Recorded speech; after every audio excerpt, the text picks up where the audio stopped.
ఆ స్త్రీని బట్టి, ఏ స్త్రీ? సమరయ స్త్రీ, పాడైపోయిన స్త్రీని యేసయ్య బాగు చేశాడే. ఆ స్త్రీని బట్టి, ఆమె మాటను బట్టి, ఆమె ప్రవర్తన బట్టి, ఆమె జీవితాన్ని బట్టి అనేకులు యేసు ప్రభువునందు ఒక్కరు విశ్వసించారా? నిన్ను బట్టి ఒక్కరైనా ప్రభువుని నమ్ముకున్నారా? చెప్పగలిగితే మనం వచ్చే ఇదిగో నన్ను బట్టి ఇదిగో ఒక్కరు ప్రభువుని నమ్ముకున్నారు చెప్పగలమా?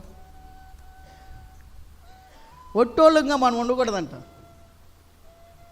దేవుని కొరకు మనం ఫలించే వారంగా ఉండాలంటది.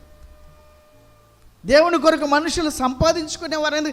మీరు లోకమునకు ఏమన్నాడు ఆయన? ఉప్పు, ఇంకా దీపము అన్నాడు, వెలుగు అన్నాడు. పేరు మాత్రం వెలుగు, చీకటి ఉందేమో. ప్రభు కొరకు మనుషుల్ని మనం సంపాదించే వారంగా